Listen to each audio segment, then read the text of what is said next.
This is Dave Baker from Forged in Fire, and you've been listening to the Reverend and the Reprobate. And this is why you really shouldn't listen. Yeah. So what has been your favorite weapon that you've gotten to create for the show? Because I don't know if our listeners know this, but all of the weapons that the contestants have to replicate, you actually have made, which is that was incredible. That was one of those things when we started the show. I tried to get the producers to contact the Met, since we were filming in Brooklyn. I thought, man, we can get examples of all these weapons from the Met and put them up on and publicize the Met's collection as well as everything else. Well, a lot of those weapons seem to be, I guess, in private collections, and if they leave the Met, they've got to be insured and have a docent traveling with them and security and everything else. Good grief. It's a huge thing. And of course, we wouldn't be able to use them. We wouldn't be able to do any of the testing with them. Right. So I said, well, I'll tell you what, I'll build the weapons. That way we can test them. But beyond testing them, we can make sure that our tests aren't just there to destroy weapons. You know what I mean? If my weapon can't go through the test, how can I honestly ask another Smith to make this weapon to go through a test that is going to destroy your weapon?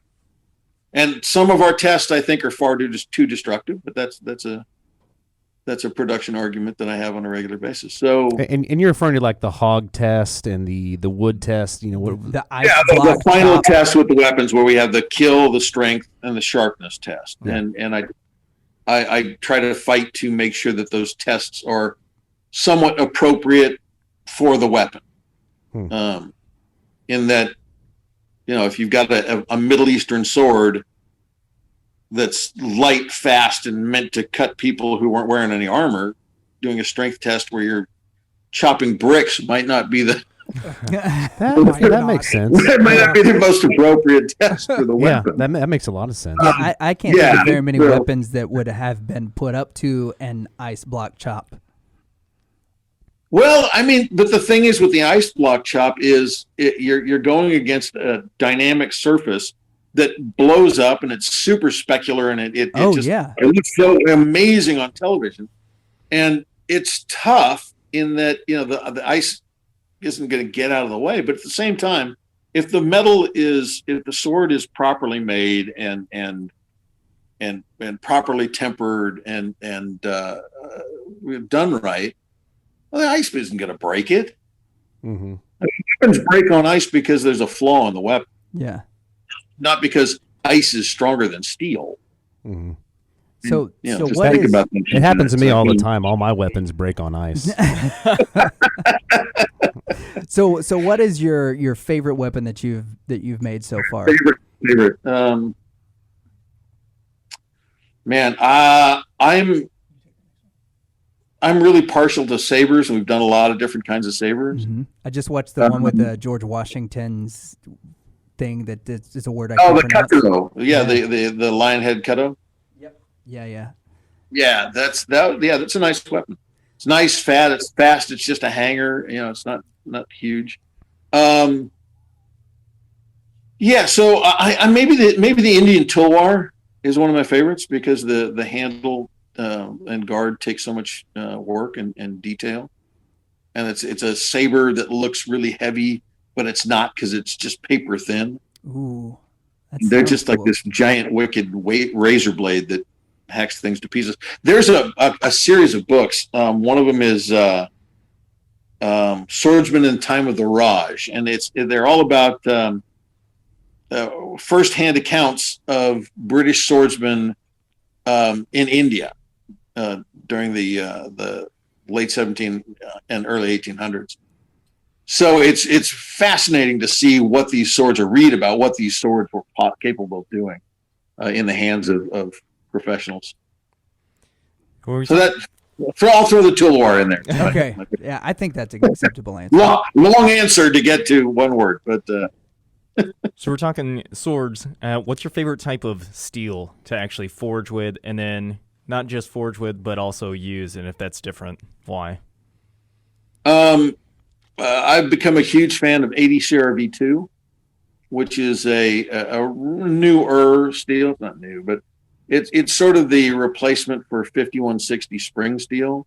It moves beautifully under the hammer. It's very forgiving, and it is incredibly durable.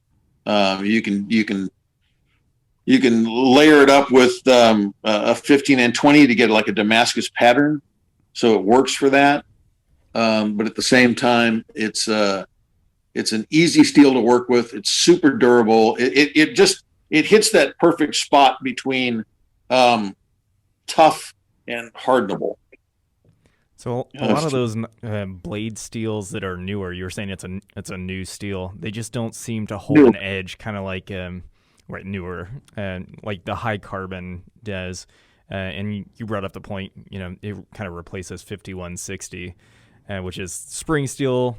I think that's one of the best steels to work with, just because it's so easily accessible for forge people that are coming out, and then the tolerances are higher.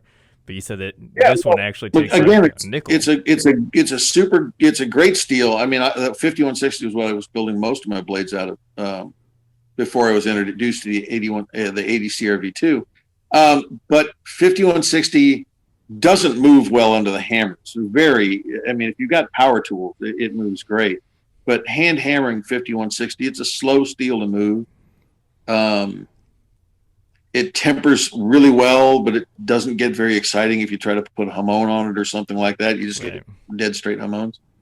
It doesn't necessarily like to weld to other steels very well.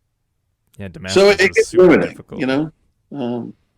Where the 80 CRV2 doesn't really have any of those issues. Nice. So, do you have a knife that you every day carry? Oh, I've got probably a dozen that are in rotation. What's your favorite one to carry around with you? The one I use the most or carry the most is just a little roach belly Skinner. Old school, about 4.5 inch blade, big roach belly on it, and kind of a teardrop handle. It's a great all around knife. I filleted out a bunch of. We did a test the other day where we were cutting salmon, and so we had these huge 20-pound king salmon, right? Ooh. Atlantic salmon. Yeah. And Doug made this cut that was like right up near the tail. So there was just like fish that was huge. So I kind of put him in a trash bag and took him home. Yeah, free sashimi. Yeah, that's it.